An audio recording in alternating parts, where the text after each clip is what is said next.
ஹார்திக் பாண்டியா இந்த ஒரு பேர் ரீசெண்டாக எங்கே சொன்னாலுமே பயங்கரமான ஒரு வெறுப்பை காட்டுறாங்க. ஏன் அப்படின்றது மோஸ்ட்லி எல்லாருக்கும் தெரியும்னு நினைக்கிறேன். தெரியாதவங்களுக்கு அந்த ஒரு வீடியோ ஸ்கிப் பண்ண பாருங்க. ஃபர்ஸ்ட் ஆஃப் ஆல் பாஸ்ட் ஒரு 2 இயர்ஸாக ஹார்திக் பாண்டியா வந்து ஐபிஎல்ல குஜராத் டைட்டன்ஸ்க்கு வந்து விளையாடிட்டு இருக்காரு. கேப்டனாகவே இருந்திருக்காரு. கிட்டத்தட்ட ஒரு கப்புமே வந்து ஜெயிச்சு கொடுத்துருக்காரு. இப்போ 2024 நிறைய ஐபிஎல் டீம்ல வந்து என்ன பண்ணுறாங்க அப்படின்னா பழைய கேப்டனை அவங்க ஓரம் வச்சுட்டு புதுசாக வந்து ஒரு யங்ஸ்டருக்கு வாய்ப்பு தரணும். ஏன்னா நெக்ஸ்ட் ஒரு 5 இயர்ஸ் 10 இயர்ஸ்க்கு வந்து அந்த யங்ஸ்டர் டீம் வந்து கோஆர்டினேட் பண்ணி கூட்டிகிட்டு போகணும். அதனால இதுக்கு முன்னாடி இருக்கிற எக்ஸ்பீரியன்ஸ் கேப்டன் இருக்கும்போதே அந்த யங் கேப்டன் வந்து கொஞ்சம் ட்ரைன் பண்ணலாம் அவங்கள வச்சு அப்படின்ற மாதிரி நிறைய ஐபிஎல் டீம்ல வந்து முடிவு எடுக்கிறாங்க. ஏன் நம்ம சென்னை சூப்பர் கிங்ஸ்ல கூட பார்த்தீங்கன்னா இப்போ கைக்வாட் தான் கேப்டனாக இருக்காரு. டோனி கிடையாது. பட் டோனியோட சூப்பர்விஷனில் தான் கேப்டன்ஷிப் இவர் வந்து பார்த்துட்டு இருக்காரு. அதே மாதிரி பார்த்தீங்கன்னா விராட் கோலியுமே கேப்டன்ஷிப்ல இல்லை, ஃபேப் டு பிளேசிஸ் தான் இருக்காரு. அந்த மாதிரி ஒவ்வொரு டீம்லேயே பார்த்தீங்கன்னா நிறைய யங்ஸ்டர்ஸ் தான் வந்து கேப்டன்ஷிப் பண்ணிட்டு இருக்காங்க.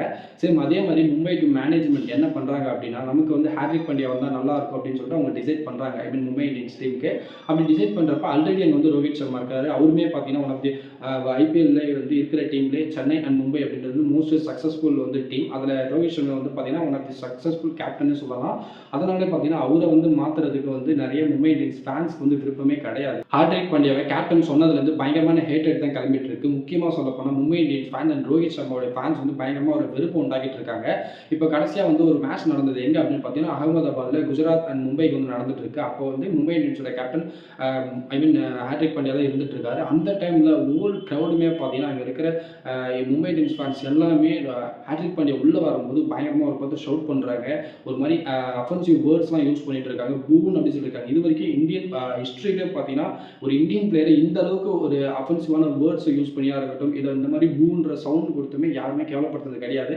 பட் ஹார்திக் பாண்டியாவுக்கு இந்த ஒரு நிலைமை இப்போ வந்திருக்கு. இந்த அளவுக்கு நடக்கிறதுக்கு காரணம் என்ன அப்படின்னு பார்த்தீங்கன்னா இந்த கேப்டன்சி வந்து இவர் வாங்கினது தான் சொல்கிறாங்க. ஏன் யாருமே கேப்டனாக வரக்கூடாது அப்படின்னு நீங்கள் கேட்கலாம். கட்டாயம் யார் வேணால் கேப்டன் ஆகலாம், எந்த டீமுக்கு வேணால் கேப்டன் ஆகலாம்.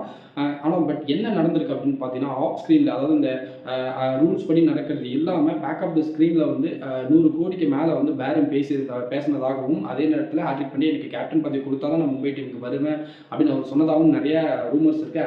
ஆல்மோஸ்ட் ரூமர் கிடையாது, நிறைய நியூஸ் சேனலுமே அதை வந்து கொஞ்சம் இன்டெரக்டாக சொல்லிட்டாங்க. இதுதான் இதனால் வந்து பார்த்தீங்கன்னா ஹார்திக் பாண்டியாவுக்கு பயங்கரமான ஒரு ஹேட்டட் இருந்துட்டு இருக்கு. அவர் எங்கே போனாலுமே பயங்கரமாக ஷவுட் பண்ணி கத்திட்டு இருக்காங்க. இந்த ஒரு நியூஸை வந்து எந்த ஒரு இதுலையுமே பெருசாக பேசப்படலை. அவருக்கு வந்து இந்த மாதிரி கொஞ்சம் விருப்பம் இல்லை, நிறைய மும்பை இந்தியன்ஸ் ஃபேன்ஸ் வந்து ரோஹித் சர்மா தான் சப்போர்ட் பண்ணுறாங்க அப்படின்ற மாதிரி ஒரு நியூஸ் தான் சொல்கிறாங்களே தவிர ஒரு பர்சனலாக வந்து ஹார்திக் பாண்டியா எந்த அளவுக்கு ஒரு ஃபீல் பண்ணுவார் அப்படின்றத யாருமே பெருசாக பேசலை. பட் நம்ம தமிழ்நாட்டை சேர்ந்த ரவிச்சந்திர அஸ்வின் இருக்கார், அவர் மட்டும் பார்த்தீங்கன்னா ரீசெண்டாக வீடியோவில் பேசியிருந்தார்.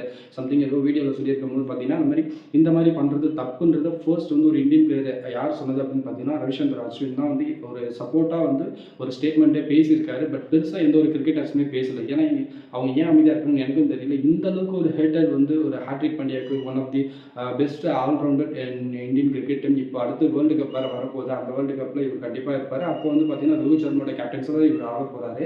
இன்னொரு விஷயம் என்ன அப்படின்னு பார்த்தீங்கன்னா இப்போது அந்த அகமதாபாத் நடந்த மேட்ச்லேயே வந்து ஹார்திக் பாண்டியா வந்து ரோஹித் சர்மா நீங்கள் இங்கே போங்க அப்புறம் வந்து ஃபீல்டிங் செட் பண்ணாரு. ஆக்சுவலாக எந்த ஒரு கேப்டன் இருந்தாலும் ஃபீல்டிங் செட் பண்ணுவாங்க தான். ஆல்ரெடி ஒரு கேப்டனாக இருந்தாலுமே அந்த நேரத்துக்கு தேவையான கேப்டன்சியாக அவர் பண்ணிட்டு இருக்காரு. இதுக்குமே பயங்கரமான ஹேட்டட் வந்து கிளம்பிட்டு தான் இருக்குது. அது எப்படி வந்து ரோஹித் சர்மா போய் நீங்கள் ஃபீல்டிங்கில் நிற்க வைக்கலாம் அப்படின்னு சொல்லிட்டு ஆக்சுவலாக அவர் நிற்க வச்ச இடத்துல பார்த்தீங்கன்னா ஒரு 2 பால் 3 பால்ஸ் கழிச்சு உடனே அந்த இடத்துல கேட்ச் வந்துருச்சு. அதுக்கு என்ன பண்ண முடியும் சொல்லுங்கள். அப்புறம் இன்ஸ்டாகிராமில் பார்த்தீங்கன்னா ஒரு வீடியோ வந்து ட்ரெண்ட் ஆகிருக்கும். என்ன அப்படின்னா ஒரு பொண்ணு வந்து ஹார்திக் பாண்டியன் அவ்வளோ க்ரௌட் வந்து ஹார்திக் பாண்டியாக்கு ஆப்போசிட்டாக இருக்கிறப்ப ஒரு சிலர் வந்து சப்போர்ட் பண்ணுவாங்கல்ல, அந்த ஒரு சிலரில் ஒரு பொண்ணு வந்து ஹார்திக் பாண்டியன் கூப்பிட்டுருக்காங்க. அது வீடியோவும் எடுத்து போட்டிருக்காங்க. அவங்க தூரத்தில் ஹார்திக் பாண்டியா வந்து பார்த்துட்டு ஒரு ஸ்மைல் ஒன்று பண்ணுறாரு.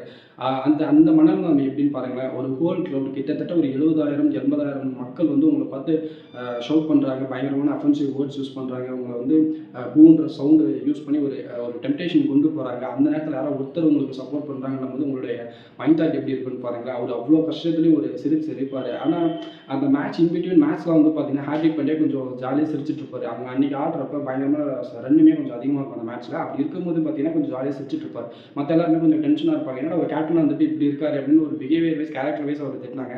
ஆக்சுவலாக அவ்வளோ க்ரௌட் வந்து அவரை வந்து மென்டலாக ஒரு ஒரு அஃபென்சிவ் வேர்ட்ஸ்லாம் யூஸ் பண்ணி அவர் இது பண்ணுறப்ப அந்த நேரத்தில் எப்படி கஷ்டத்துலேயும் சிரிக்கிறாருன்ற மாதிரி தான் எனக்கு தோணுச்சு. உங்களுக்கு எப்படி தோணுச்சுன்றதை கீழே கமெண்ட்டில் மென்ஷன் பண்ணுங்கள். இந்த ஒரு வீடியோ மூலமாக நான் என்ன சொல்ல வரேன் அப்படின்னு பார்த்தீங்கன்னா, ஒரு ஒரு இந்தியன் கிரிக்கெட் பிளேயருக்கு இந்தளவுக்கு ஒரு ஹேட்டட் கொடுக்கணுமா அப்படின்றது தான் என்னுடைய கேள்வி. தயவு செஞ்சு முடிஞ்ச அளவுக்கு குறைச்சிக்கோங்க. ஏன் அப்படின்னு சொல்கிறேன்னு பார்த்தீங்கன்னா, இப்போ ஒரு ஃபார் எக்ஸாம்பிளுக்கு ஒரு இடத்துல நீங்கள் வேலை செய்கிறீங்க அப்படின்னா, ஒரு 5 வருஷம் வேலை செய்கிறீங்க, 10 வருஷம் வேலை செய்கிறீங்க. 10 வருஷத்துக்கு ஒரே பொசிஷன்லையும் ஒரே சம்பளத்திலையும் உங்களால் வேலை செய்ய முடியுமா? இதே தான் அவருக்கும் நடந்திருக்கு. ஒரு இத்தனை வருஷமாக இருக்காரு, கொஞ்சம் கொஞ்சமாக அப்டேட் ஆகணும், அடுத்த லெவலுக்கு போகணுன்றது தான் அவரும் எதிர்பார்க்குறாரு. நம்மளா இருந்தாலும் எந்த ஒரு இடத்துல இருந்தாலும் அதை தான் நம்மளும் எதிர்பார்ப்போம். இருக்கிறது இப்போ ரூ. 10 சம்பளம் வாங்குறோம்னா அடுத்தது ரூ. 15 வாங்கணும்னு தான் நம்மளும் எதிர்பார்ப்போம். அதுதான் அவரும் நினைக்கிறாரு. இதில் வந்து என்ன தப்பு இருக்குன்னு எனக்கு தெரியல. நீங்கள் என்ன ஹார்திக் பாண்டியா மேலே மிஸ்டேக் இருக்குன்றதை கீழே கமெண்ட்ல மென்ஷன் பண்ணுங்கள். அண்ட் தென் ஹார்திக் பாண்டியா யாராவது சப்போர்ட் பண்ணுறோம், நீங்கள் ஹார்திக் பாண்டியா கூட தான் சப்போர்ட் நிற்கிறீங்க அப்படின்னா அதையுமே கீழே கமெண்ட்ல மென்ஷன் பண்ணுங்கள். தேங்க்ஸ் ஃபார் வாட்சிங். இந்த ஒரு வீடியோ நான் வச்சுக்கிறேன். இதுக்கப்புறம் ஏதாவது இந்த மாதிரி இன்ட்ரெஸ்டிங்கான வீடியோஸ் வேணும் அப்படின்னு நினச்சிங்கன்னா நர்சிங் தமிழாவை சப்ஸ்கிரைப் பண்ணுங்கள், கமெண்ட்ல மென்ஷன் பண்ணுங்கள். தேங்க்ஸ் ஃபார் வாட்சிங். பாய்.